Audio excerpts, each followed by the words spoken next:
Okay, our live stream attendee here in the community tonight asks, is it common to have periods where you feel like you are not progressing? Now, this is a question I think a lot of people studying piano can relate to, because the answer is absolutely. So whether it's pretty much anything, I find it true with no matter what you're trying to do, whether you're exercising, running on the treadmill, pretty much anything you do and anything you learn, piano, other instruments, you'll hit a period where you're going to make a lot of progress, probably in the beginning. And it makes sense since you don't know anything about that topic yet. And, everything you learn, you're like, oh, wow, I'm really learning a lot of new stuff. Well, you're going to hit a point where that's going to plateau. Same thing if you're running on the treadmill or anything else, like I mentioned. You're going to make a lot of progress at first, and then you're going to be like, or if you're losing weight, you might lose a lot of weight at first, and then be like, oh, wow, it's really dialed back. I'm really struggling to lose any extra amount that I need to. So it's the same kind of thing with practicing, where you'll hit that wall. Now, to get over it, there are some strategies I can give you. The first one is like the most basic thing you can think of, which is getting more practice. But that's not always the answer. Some other things you might want to do, especially if you are a self-learner, you may want to get in contact with a teacher at some point. If you can't afford regular lessons, just see if you can get it 1 or 2 lessons. Or you can even send me a recording if you wish, and I can let you know what I think. But I suggest you get some kind of feedback from somebody. You can also, what you can do is, I would, to track your progress, record yourself just record yourself every couple weeks, and then go back and listen to the recording, and you'll be able to tell generally whether you're making any kind of progress or not. But to get over these plateaus, you really need to probably look at the areas where you probably have neglected. And it happens to everybody. It happens to me. When I practice, there are things I should be practicing, sight reading, that I sometimes don't, right? But the thing you want to look at is, are there things that I should be practicing, which is what we're talking about tonight, actually, which is great, that I'm not. And you want to look at those and spend more time on the things you're struggling with, rather than the things you're already good at. Same thing with the pieces you're working on. Start out your practice session on those difficult parts, and then you want to go through and play the whole thing. So just a couple of quick tips for you on how to get over plateaus. And actually, with anything as well, getting over a plateau usually requires a lot of work, a lot of self-reflection. Like I said, you're going to be looking through your own practice and really thinking, like, am I really getting a complete practice session in here? And then, like I said, you want to record yourself, or you want to get feedback from somebody, just so you know whether you're on the right track. Or another way is to learn a common song, listen to a professional recording of it, and then see, whether yours matches up or whether you're way, way off, or something like that. So just a couple of tips for this great question.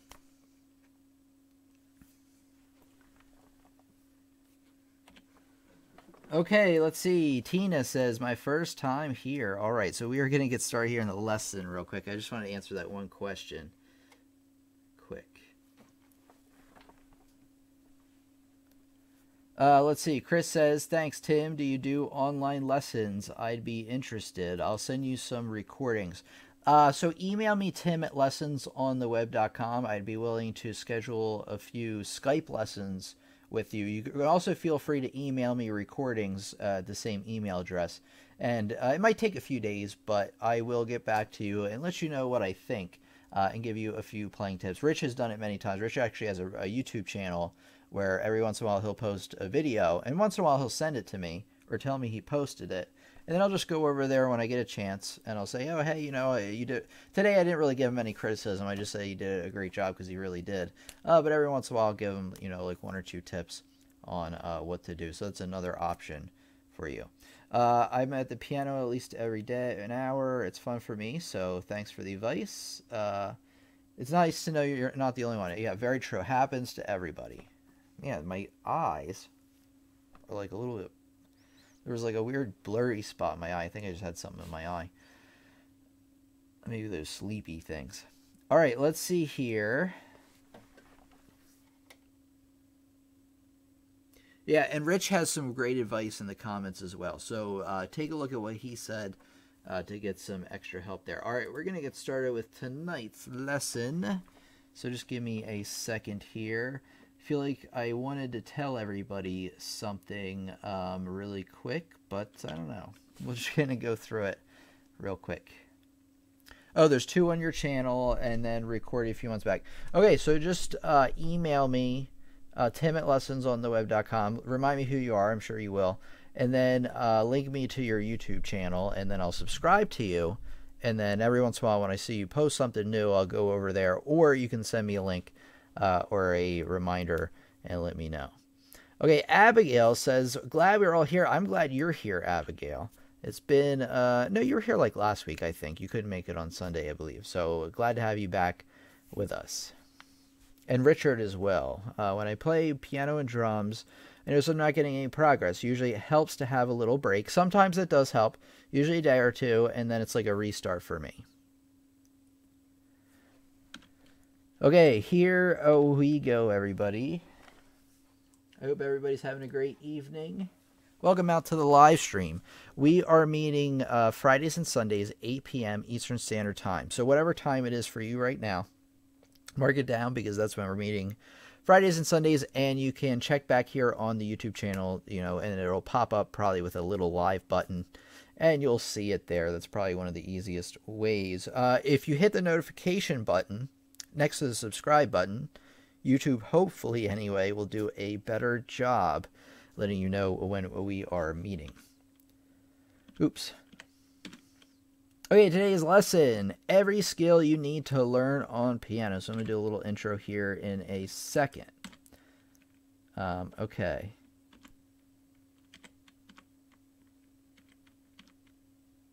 Okay, now I have everything really...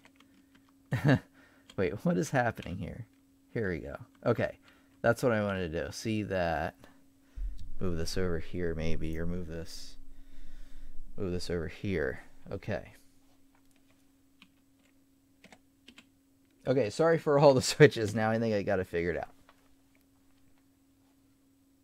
Are you just starting learning out how to play piano and learning about music, but you're really not sure where to start or what kind of skills you should be developing before you start playing your first song? Or maybe you've been learning piano a little while already and you just kind of need some advice on what you should be working on. Well, today I'm going to give you a list of the skills you absolutely need.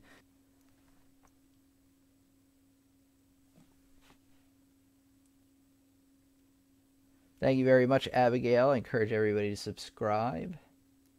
Thank you very much.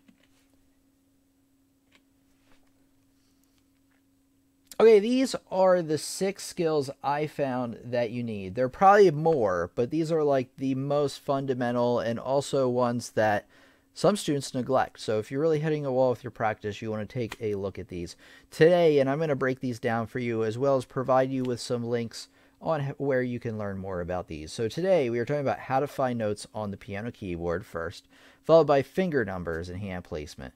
Then we're talking about how rhythm works, how to read music, two-hand coordination, and then finally, which one? Music theory, Okay, first topic number 1 is layout of the piano keyboard. The first thing obviously you got to learn is where the notes are on the keyboard. And actually I want to bring this up because not only is this something that you want to sit down and learn about at first, you want to continue practicing it for a long time until you have it mastered to where you can say, you know, here's A, here's D, here's A again, here's B. You know, almost any note you can find right away. You're not having to, at first, when you first learn your notes, you're going to be like, okay, here's C, and I'll describe how this works in a second. And you're going to be like, okay, well, let's see, this one I think is G, no, wait, no, that's F. So it's going to take a long time to figure these out at first, maybe your first day. You really want to practice this so it's lightning quick. So I wanted to bring this up because of that. Okay, and then you want to, let me actually show you how to do this. So first thing you want to do is find C.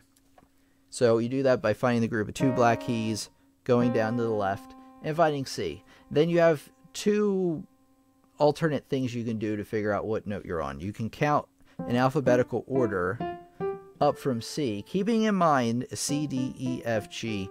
After G, it repeats. The musical alphabet goes from A to G and just repeats in a circle. A, B, C. And you can see C is always in the same place. Same thing with F for any note. So it's always like in a relation to the group of 2 black keys or 3 black keys. The other option you have is memorizing where all of these are in relation to those groups of 2, groups of 3. So like I said, F is always to the left of the group of 3. So here's F, here's F, here's F, here's F. So you want to practice these like I talked about, and you want to memorize these. So boom, here's E, here's D, here's A, here's G, here's B. You know, like I don't even have to think about it. It just happens. So let's see. Let's get on to the second thing I think you should really have to, a skill you should really need to learn how to play the piano. Okay, the next topic is finger numbers and hand placement. The next thing you're going to have to learn. And this is something that it's easy, really easy to understand, but you're going to find pieces that are constantly changing how this works. But I'm just going to give you a couple of very basic tips so you can figure this out. Let's take a look. Okay, fingers are numbered 1 through 5 on each hand, counting from thumb to pinky. 1, 2, 3, 4, 5. 1, 2, 3, 4, 5. Again, it's something you're going to want to refamiliarize yourself with every time you sit down at the piano until you have it absolutely mastered. So here's finger 4, here 2, 1, 3, 5. I know I don't even have to think about it. One thing a lot of students struggle with is that when you have your right hand down, fingers 1 through 5 go from the left to the right. C with 1, D, E, F, G with 5. But when you put your left hand down, now going from left to right isn't 1, 2, 3, 4, 5. It's 5, 4, 3, 2, 1. So you have to consider that your hands are mirrored. So you have to keep that in mind with the way the numbers work. Okay, this is important because music will often tell you to play a certain note with a certain finger. So finger 2 there, finger 3 there. And really that's so you can play up and down the keyboard more effectively, because if you use the old school typewriter method, which is actually a very bad typewriter method, it's a lot harder to play the correct notes and the correct rhythms fluidly. So the correct fingering is something you don't want to skimp out on when learning all about this. Okay, let's take a look here. So generally what you want to do, let's take a look real quick back at the slide. A lot of songs you first learn will stay in the same hand position. Generally, you want to look at the number of the first note and lay the fingers on the consecutive notes. So say, let me get here. So say there was an E and it said finger 2. Well, in general, and that's the first note of the song. In general, you want to put your finger there and lay your fingers on the next consecutive neighboring notes like that. And that's generally, especially in the easy pieces you're going to be learning at first, that's generally how you put your hands. If you notice that you start to have notes outside of what we call the range, where your hands can hit, you're going to be actually picking up and moving your hand. And a lot of times the music hopefully will give you the fingers of where you need to move for. So again, what you want to do, look at the first note of the song or the section that you're in, lay your finger on that note. So if it's finger 4 on G, lay the rest of your fingers over the others, and that's generally where you want to hit your hands. That's the same thing with the left hand. Now, as you get more complicated pieces, this won't apply as much, but in the beginning it does. So just a couple of tips for you. All right, let's get into some of the more juicy things that I think you should learn. This is like the real basic stuff. All right, let's get into the next thing. Okay, now we're going to talk about how rhythm works. So let's just take a quick look at the slide so we can refer to it. The note duration tells you how long to play the note. The time signature tells you how many beats are in a measure. Now let me kind of put this into context and show you exactly how this works. Yeah, let me show you with this view, I think works best. So let me point out a few things here. The first thing is we have these different types of notes. And you've probably seen them before. You've probably heard about them before. But we have these different types of notes. The first one's a quarter note. Every note, except for the whole note, has what we call a head on it, which is obviously the filled in part, or the not filled in part over here. So there's the head, and then you have the stem going up and down right there. So every note except for the whole note has that. Okay, so a quarter note is filled in. That gets 1 count. So you're just going to play the piano and count 1. 1. There you go. That's all you got to do. And then the half note gets 2 beats. 1, 2. Pretty easy, right? Let me draw like a dotted half note here. So now we have a dotted half note. That's going to get 3. 1, 2, 3. These are all called note durations because they tell you the duration, how long you're supposed to be playing. Here we have a whole note. Like I said, the whole note's the only one without a flag on it or a stem. And you count play this in play 4. 1, 2, 3, 4. Just like that. Okay, let's take a look at now the time signature. So you may have noticed that there are numbers here in the beginning, and you're like, what's the deal with that? Let me explain. So the other part to rhythm that's very, very important, actually, other than this one thing. Let me explain this one thing real quick. The music is broken up into these things, into these little blocks. Actually, let me bring us over here. These little blocks, see how, you can kind of draw a block on each one, and they're separated by these vertical lines. Well, each block, so here's block 1, block 2, block 3 would be there, block 4. These are called measures. So just keep that in mind, because if somebody says start from measure 3 or take a look at measure 12, you're going to know what they're talking about. So it's each block, and it's whichever block is across. So 12 measures would be 12 blocks in. Okay, so now it's very important in describing what the time signature is, because the time signature has the top number and a bottom number. So let's talk about this top number first. The top number tells you how many beats can fit in a measure, which is this box right here. I've made the box very large. So it tells you how many beats can fit in here, which is 4. Now keep in mind that doesn't mean 4 notes. So if I only have a whole note there, I can't have any more notes. It doesn't mean 4 notes, it means 4 beats, or 4 counts, as I said earlier. So a quarter note is worth 1, right? And then the half note's worth 2, right? So that's going to take up 2 and 3 of the total amount we can fit in the box. So that means we can fit 1 more. So obviously I'm going to put a quarter note there worth 1. So it equals 4. And of course it shifted over the numbers and they look all strange now, but here they go. So that's how it works out. So remember that in the time signature, the top number tells you how many beats using these note durations can fit in each measure. You can't fit any more in there. There's a kind of a weird instance in which you can fit less if it's what we call a pickup measure. We're not going to talk about that today, but just know that most of the measures in the piece, 99% of them have to have the amount designated on the time signature. Now let me tell you what the bottom number means. I'm going to go over this briefly because you may be scratching your head when I say this. The bottom number tells you the quarter note gets 1 beat. You may be saying, wait, what? Of course you said the quarter note was 1 beat. There's times when the quarter note is not 1 beat. The answer is yes. So if it ends in an 8, it's always a multiple of 4. No, it's always either 2, 4, or 8. So it's multiples of 2. But there's no 10. So anyway, 2, 4, or 8. So if it's a 2, the half note gets 1 beat. If it's 4, the quarter note gets 1 beat. And if it's 8, the eighth note gets 1 beat. There might even be 16 where the 16th note gets 1 beat. I haven't played too many of those. So, but don't worry about that, because a lot of times when you're learning pieces, they're going to be in 4, 4, 3, 4, or 2, 4. So it makes it very easy, because the quarter note should usually always be 1 beat when you're first learning piano. Okay, so here we have 3, 4. What's the difference here? Well, the top number's 3, right? Before it was 4. That tells us what? That there can be 3 beats in this measure. So what if I draw, this?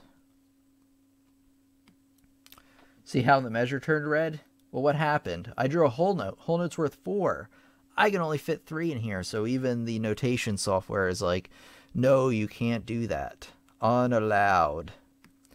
So there's our dotted half note, which can fit in here perfectly. It's only one note, but it's worth 3 beats, so it fits. So, and it's whatever combination of 3. I mean, you could have 3 quarter notes, you could have a half note and a quarter note. You can have all these different combinations work, so long as what? That equals to 60? No, it has to equal to 3 or whatever number is on top of that time signature. All right, I think that's a pretty good overview of time signatures. Like I said, I'm going to put some links in the description to help you learn more about this topic. Let's get on. Actually, I have a playlist that I want you to look at there. Let's get on to the next thing I want you to work on. Okay, the next very, very important thing, you probably saw this one coming, is how to read music. You read music from the staff, which I'm going to show you all about in a second. You might even be aware of what that is already. The staff's made of 5 lines of 4 spaces, and depending on which line or space the note falls on, tells you the letter of the note and where it is on the piano. So let me explain and give you a rundown of how this works. That is not the one I need. Here we go.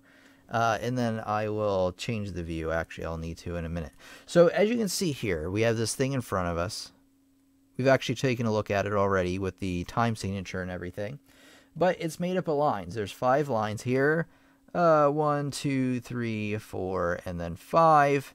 And then there's 4 spaces in between those lines. Depending on what line or space a note falls under, tells you what note to play and where on the piano to play that note. So the first thing you want to learn is whether a note's on a line or a space. Good night, Richard. Richard's off to bed. I think you do live pretty far away. Okay, so this one, the first thing you want to learn is whether a note is on a line or a space. So to figure that out, you have to determine, is there a line going directly through this note or not? Well, there's not, right? There's no line going, because if it was a line, it would be going right through there. So it's on a space. So that tells you it's a certain note somewhere. I'll explain here in a second.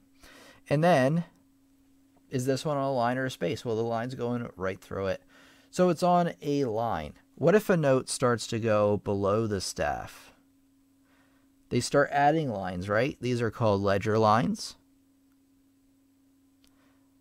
And that's how reading music works. Let me explain really quick on how I recommend you learn to read music. So what I want you to do, what I recommend you do, is memorize the lines and the spaces going from the, and it works the same way, from the bottom line or the bottom space to the top line or space. So what I mean by that is that the lines of the treble clef are, let me write these out real quick, should only take a second.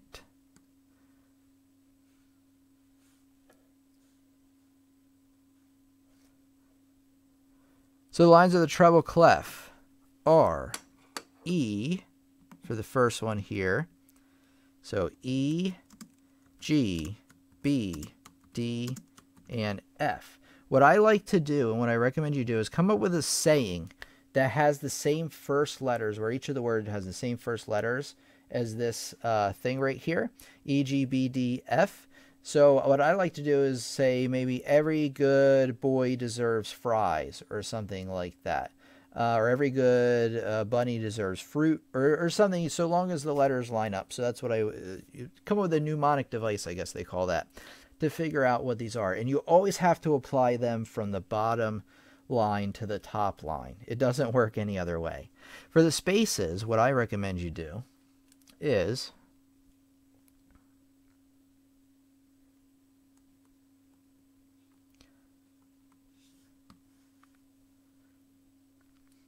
oops.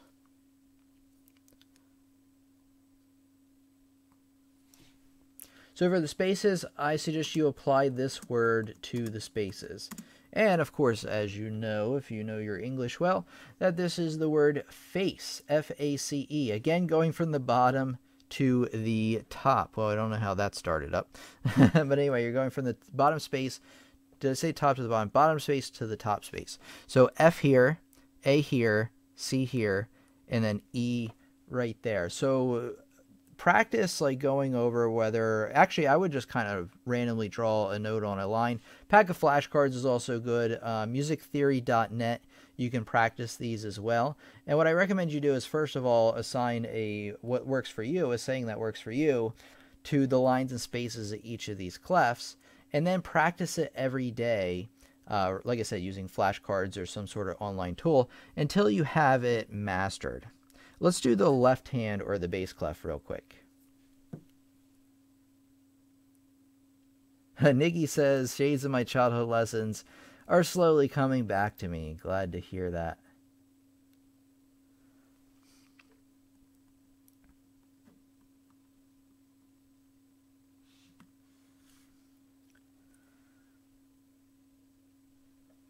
Okay, there's lines of the bass clef too. Let me give them to you. These ones are G, B, D, F, and A. I like the saying, great big dogs fight animals, or something like that. Yeah, so assign what works for you to that one. The spaces are A, C, E, and G. Let me get these in here for us.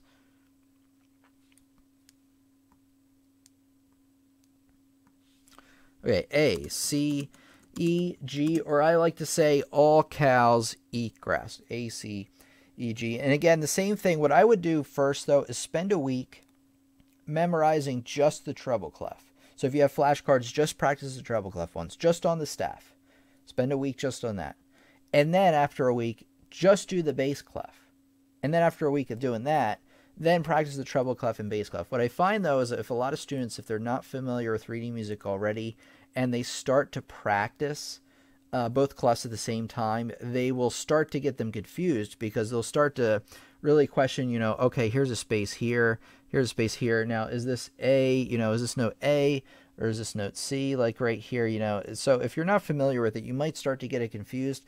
So you spend a week on each one, and then start practicing them together. Then that should help alleviate that confusion, because it'll give you a little bit more time to commit that information to your long-term memory.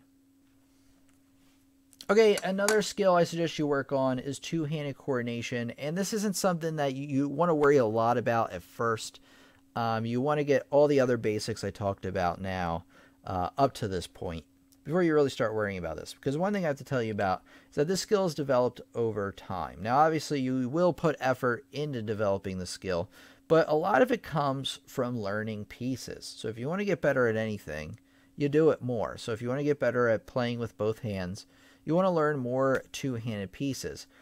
Some things that I really want to tell you about it, though, some really quick tips. Again, in the playlist I provide for you, I'll have a lesson on this.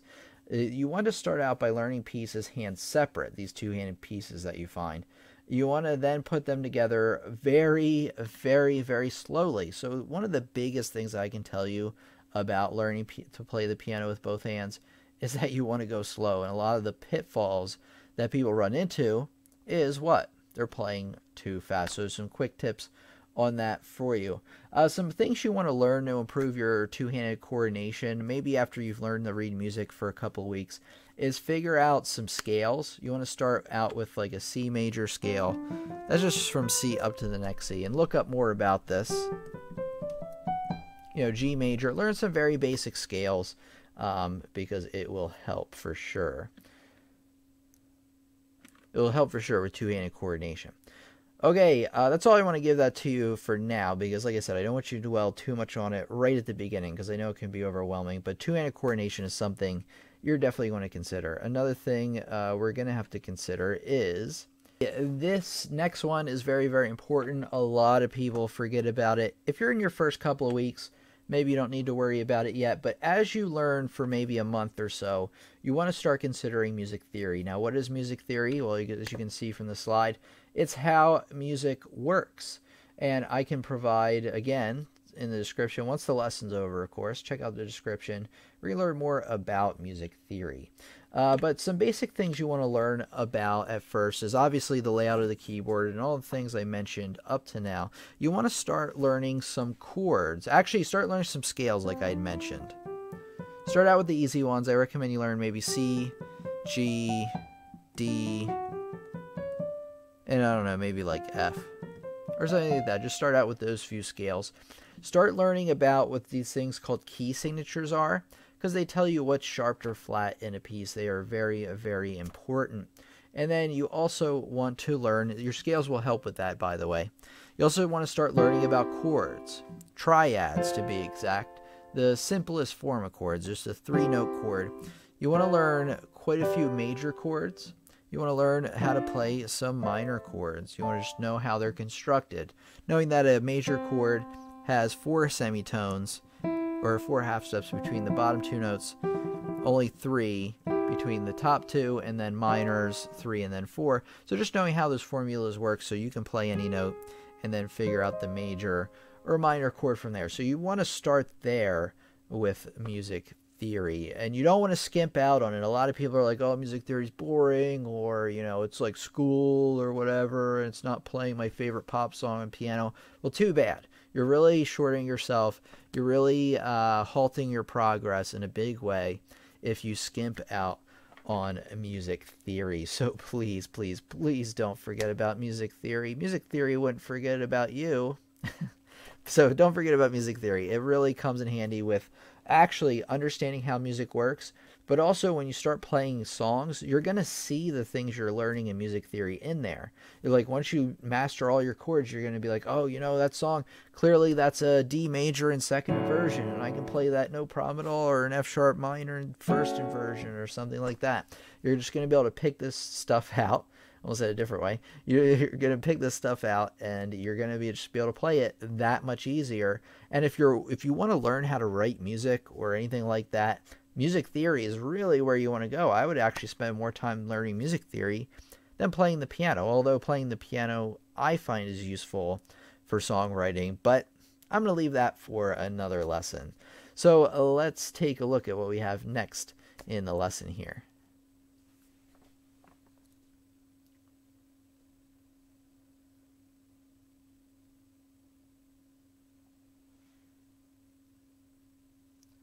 Let's see. Lee asks, let me answer some questions now because I have really neglected everybody tonight. I apologize. I wanted to get through all the lesson. I knew that this lesson, we're at like 40 here, 40 after, at least for me. So I knew this lesson was going to take a long time. So I apologize if I neglected your question. Adria says, already 2 years in a lesson and haven't learned it. I assume you're talking about maybe music theory. Lee says, will you at some point go through chord structure and voicing? Yeah, so I will. Yes.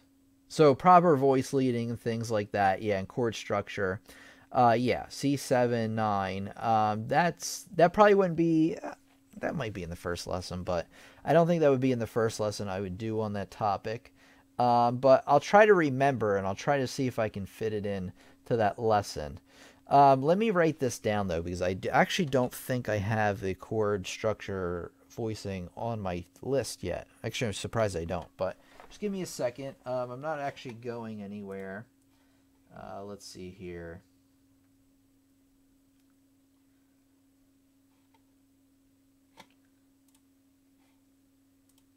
Okay, so while I am taking care of this, it should only take a second.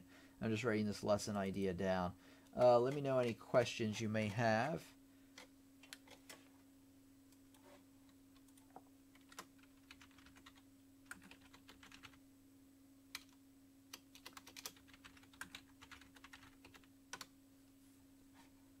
Okay, got it in. Just wanted to make sure I got that. Okay, here we go. Hold on. Okay, Gary. Good one for Mac is called Quelegro. I can't pronounce it really well. Keep on with it, Adria. You will eventually get it right. Okay, let's see. Tenuto at Rich suggests. I always forget that he suggests that one. Let's see here.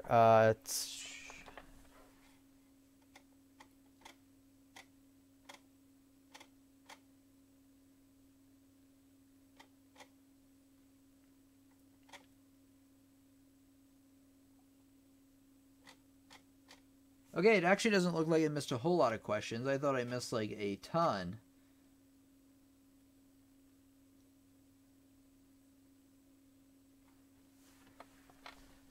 Let's see here.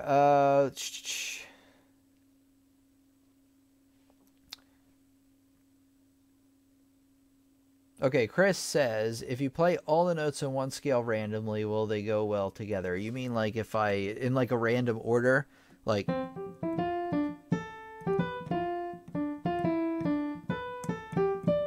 as you can see from my playing, the answer is kinda. But to play in a certain key means one thing. But remember a key, I mentioned this in a lesson pretty recently. I'm not going to dig it up right now because I want to make sure I get to the next question. But a key tells you two things. It tells you what notes are sharp or flat, but it also tells you what the tonal center is, meaning like what note are a lot of the notes based around, or what are they centered around. So if you're in the key of C, they're going to be around C. So when I start the pattern and I start on C, it sounds pretty good. Now if I start on like F and go through like lots of random notes, it's not going to sound like anything. But if I base them around C, they sound quite a bit better. Abigail says, no, you have not really. You are teaching us, and you talk to each one before the lesson is over. Special teacher Tim. All right, thanks, Abigail. Adria says, thanks, Abigail. My current instructor, I don't think teaches music theory or doesn't find it a priority in my lessons right now. I'm thinking about signing up for free online courses for music theory. Oh, very nice. So if you want to find free courses, that's all perfect and well. If you're interested in my courses, if anybody doesn't know, let me talk about it. I actually haven't talked about it in a couple of weeks, and really because I wanted to gravitate everybody towards watching, more of these lessons. I really wanted to start promoting the playlists a lot more, and that's because I feel like there's a lot of value in those, because you can really go down a rabbit hole. You can really like start learning about a topic and then really drill into it and learn a lot more. So that's why I've really been going hard after those playlists. But I want to tell everybody though that, which I usually tell you about, is I have a website, pianolessonsontheweb.com, where I have over 20 courses I design, all to help you learn a lot more about piano and music. So if you like what you see over here on the channel, you're really going to like what you see over there. So pianolessonsontheweb.com. I think lessonsontheweb.com should take you there as well. And it has the same types of instructional videos that you've seen from the channel. Of course, these are all exclusive to the website. You're not going to see them here, publicly available on YouTube.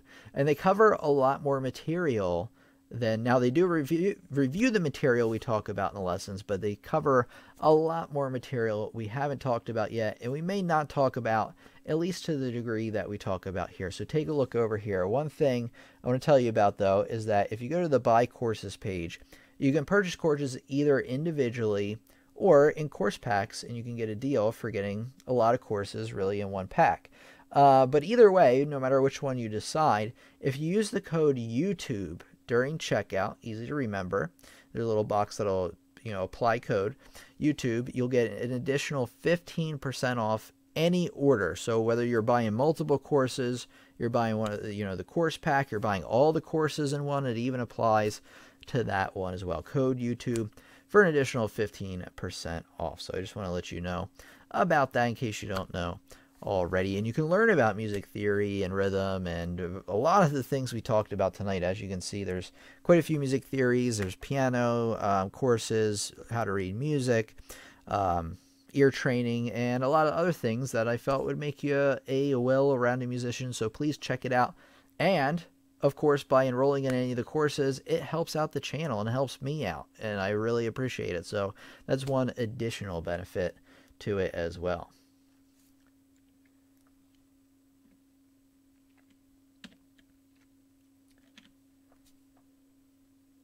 Oh. Hey, Gary says, thanks for the tips. Here's a tip for you. Thank you, Gary. I really appreciate it. A nice 33 SEK note. I'm always confused. I always have to look up later, like after the stream, what these currencies are and how they translate in the USD, because I'm never sure. Because sometimes it'll be like, $300 something, and it's like, I don't know, I don't know what that is. But thank you very much. I appreciate it no matter what the amount is. So thank you so much.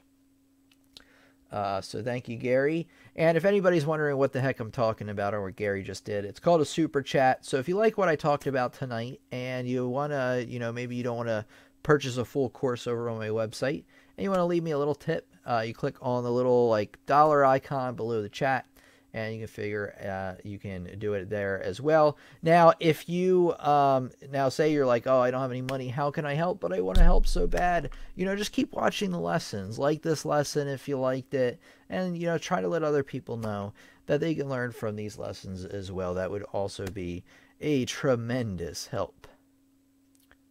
Swedish krona, that's what it was, because I looked that up last time. Okay, Adria says, I did temporarily cancel lessons with my current instructor and weighing my options for a new instructor. I do go that way. Okay. So you'll maybe want to see if they can teach you some music theory as well.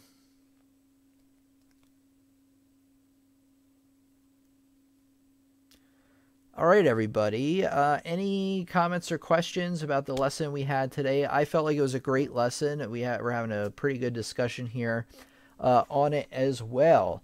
Let me, I guess, while some other comments are coming in here, let me describe or tell you what's happening with the channel. So, as I like to do. Sorry, I kind of need a drink. I didn't bring one down here with me, but I think I'll survive the rest of the time.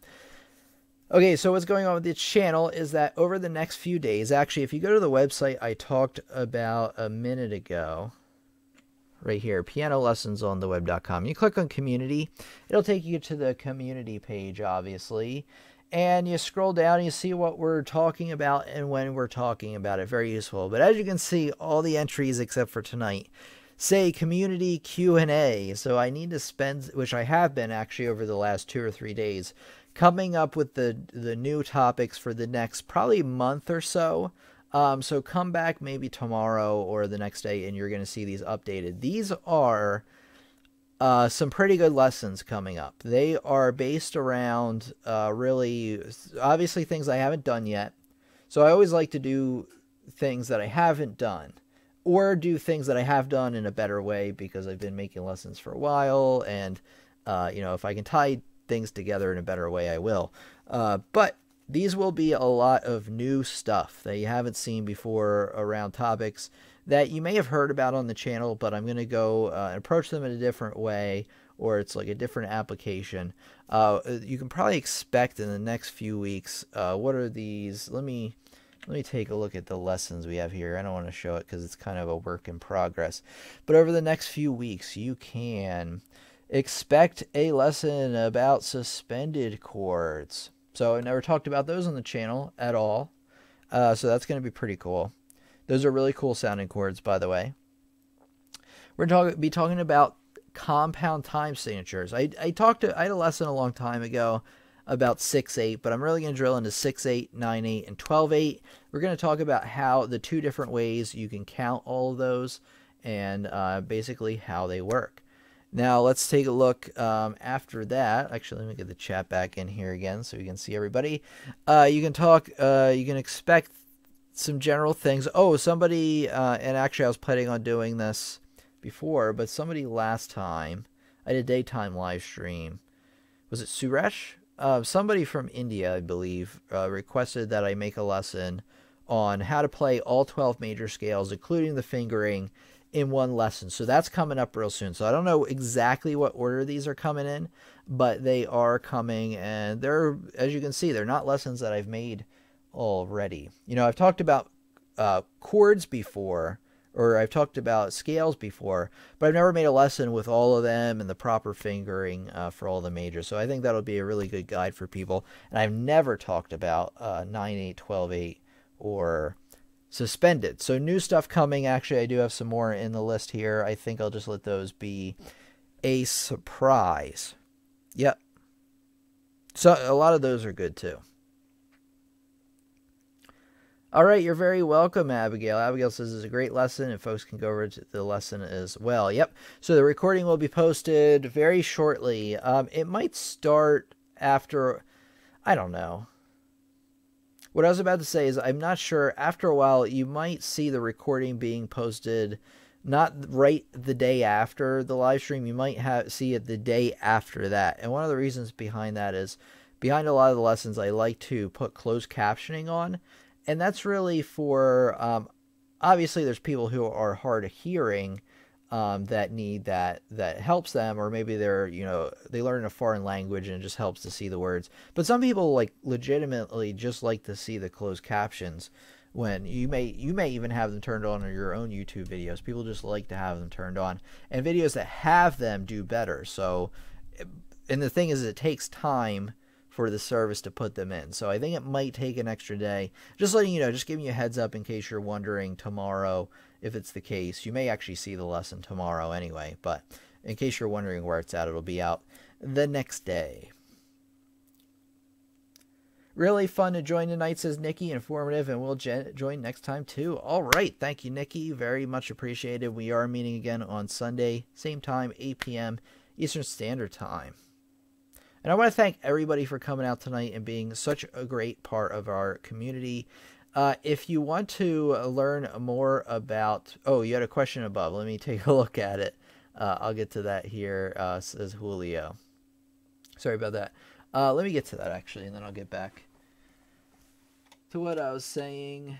Julio says, I'm sometimes having trouble discerning the range of the keys on the staff and then translating on the keyboard. Any tips on that? Yeah, the answer is yes. Let me get this.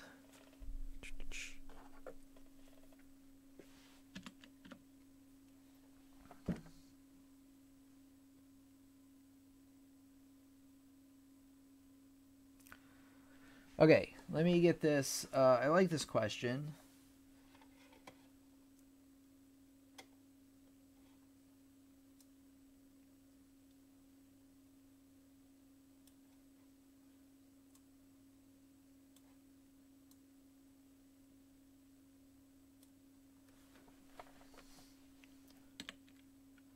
Okay, our wonderful student and community member Julio asks, let's take a look here. This is actually the one I want.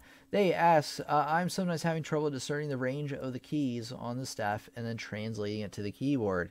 Any useful tips on that? And the answer is, of course. I got you covered, Julio. Let's take a look here. So we have, so probably what you're talking about, at least I think what you're talking about, is like you have a lot of the same notes, right? So you have F and F, and then you have like A and A down there. And that's like, okay, well, is this, this A, oops, let me bring you to like this thing. Is it this A, or is it this A, or this F, or this F? And then you might be able to figure it out, but like at a moment's notice, it may grab you by surprise. So what I always like to do is determine whether the note, how close the note is to middle C. So, and the first thing you got to do to determine that is write middle C. Well, not write middle C, but just kind of think about where it is for each clef. I'm going to happen to write it right here to show you. So with the treble clef, the middle C is on the bottom of the clef. So you see how this first note here, F, you see how the F is fairly close to that middle C. It's definitely within an octave, right? So we're talking then about the F directly above middle C. Now, to glancing at the next F I have written way up here, see how far away from middle C that is? And then also consider this little tip. If it's above this middle line, the note is above that middle line there, then it will be above that this set of notes above middle C, this octave here. C, D, E, F, G, A, B. So that's from middle C down here to this line I just drew. Anything above that middle line in the treble clef is going to be above that point up this way. So if I say I have, this note right here, this one, the one I drew, but let me circle it. This one right here. This is going to be a D, right? You can probably discern that. And maybe you're like, oh, where is it on the piano? Well, it's above that middle line, right? So it has to be above where that C is, which is the first note above that line. So that one's a D above there. The bass clef works the same way, whereas you have middle C here. Oh, let me get it down here for you so you can see it a bit better. So we can all see it a bit better. So you have C here, right? So there's middle C, which is right here. See how the note right next to that A, is right below that middle C? Like it's very, very close. So there you go. So there's that A. And then just to let you know, the same kind of little rule applies that if there's a note that's below, on or below, or no, below that middle line, it has to be below. Below that middle line, it's going to be not within the first few notes of middle C. So you have C, B, A, G, F, E, D, and then right below that line is the next C. So anything below that line has to be from this C down this way. Anything above that line has to be from this D into the range of middle C. So you really want to, and it takes a while to get the hang of this, continue, reading music often, and that will also help alleviate that. But those are some quick tips on how to deal with that problem.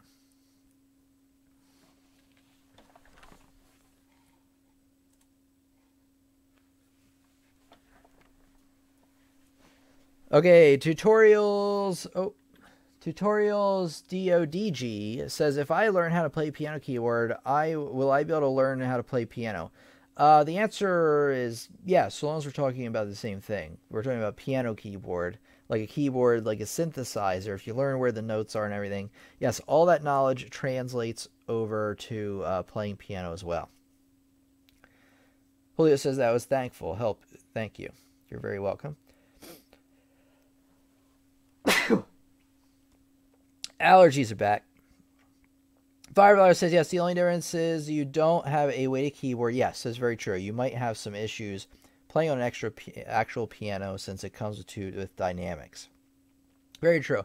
So if you're getting a keyboard, get what's called a stage piano, which is the closest. It's basically what I have, where it has weighted keys. That's the closest to a real piano. You can develop technique on that. Something like a synthesizer with really cheap plastic keys can help you learn where the notes are, and some of that knowledge will translate over, but you definitely want to practice if you're learning piano anyway. If you're learning how to write music, it's a little different, but if you're learning piano, you want something as close to a real piano as possible. Thanks as well, says Neo. You're very welcome. Hello, Neo.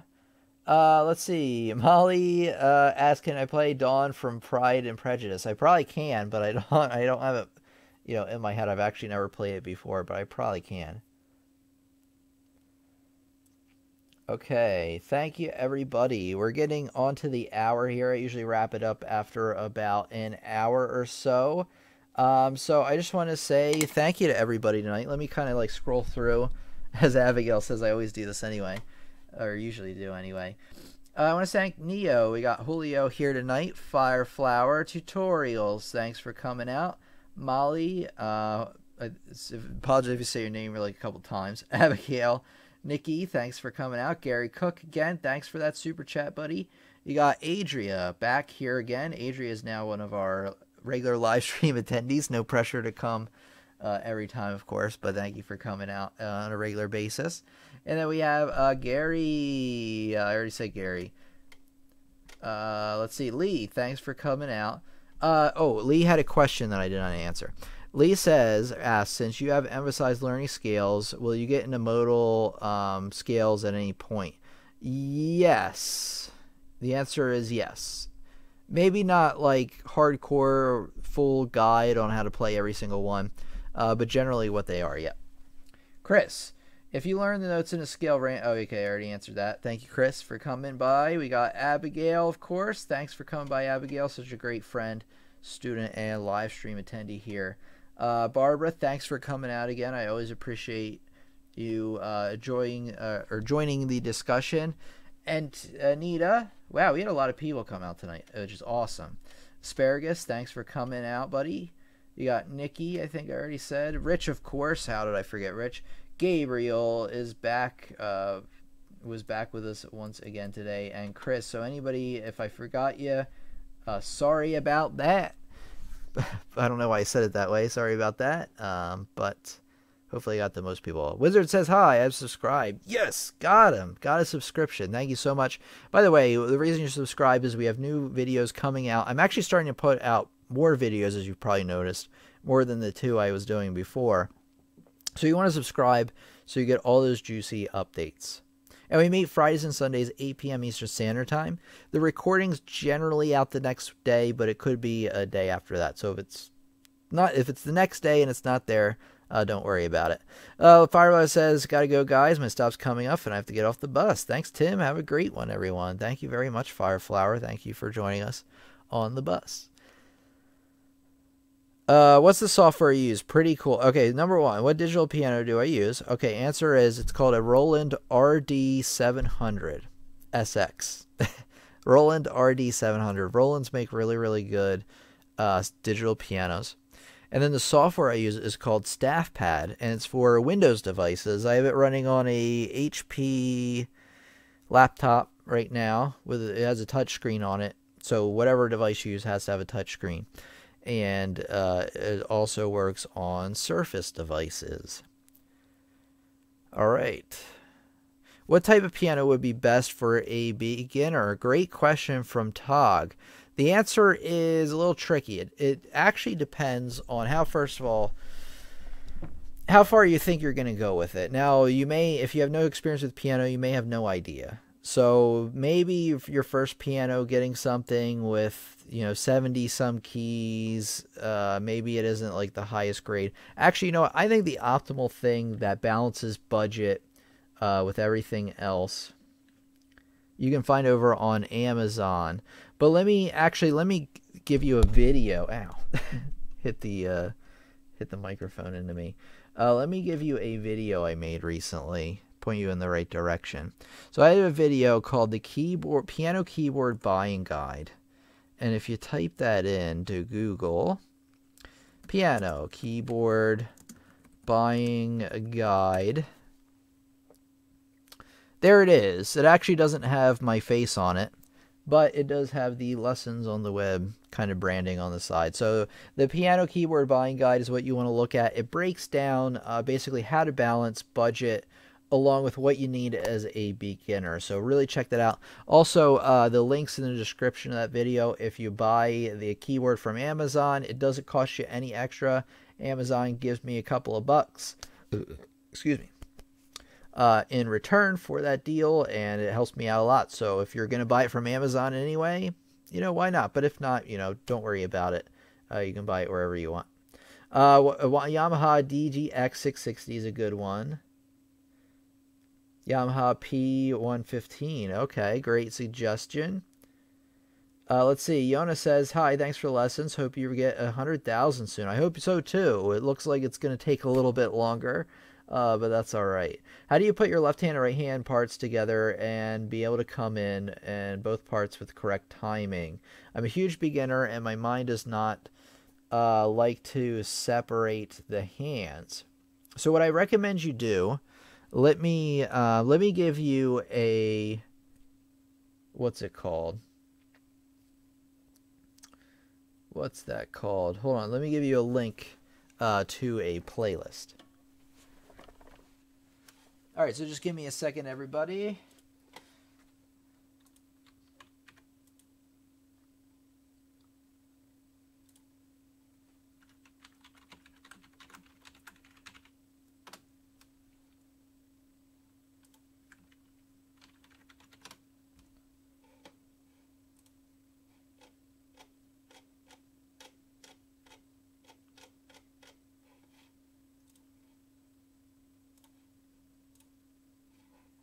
All right, I'm still here, just getting a link really quick, so just give me a second.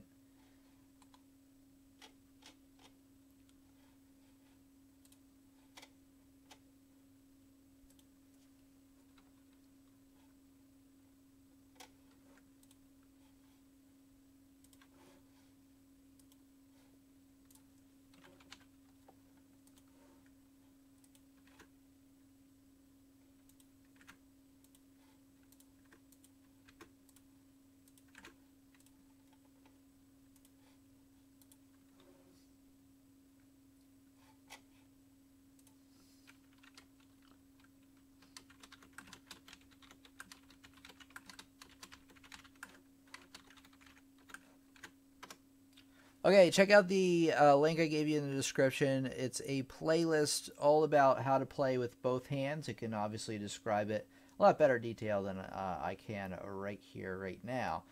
You also want to check out the beginners playlist. I don't know whether I have this in the description or not. Oh, I didn't put any links in the description. Slap me on the wrist. Okay, let me give you one more. Let me give you another playlist, so just give me a sec.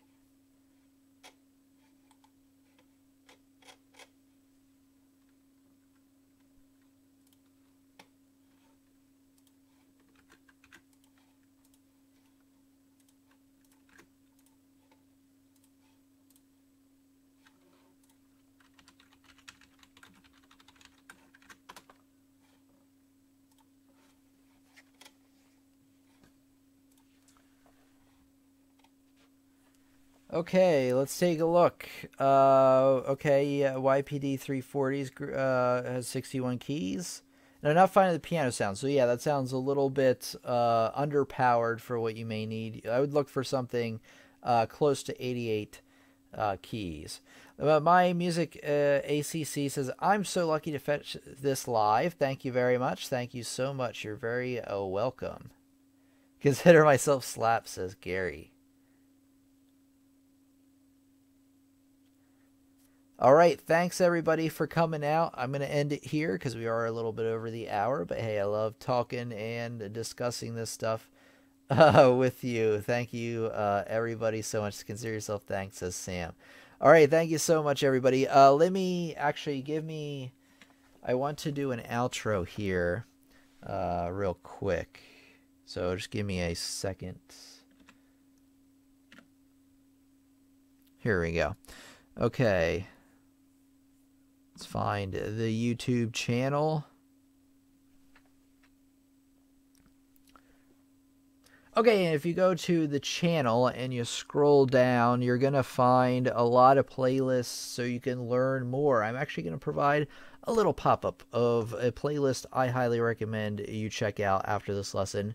Actually, because for this lesson, you know, all the things we talked about today, all these skills you needed as a beginner, you really need them in this playlist. So really check it out and check out the description. Of course, I'll put it there for you as well. So thanks everybody for coming out. You know who it is, Tim from Lessons on the Web, and I'll see you in the next lesson. Thank you so much.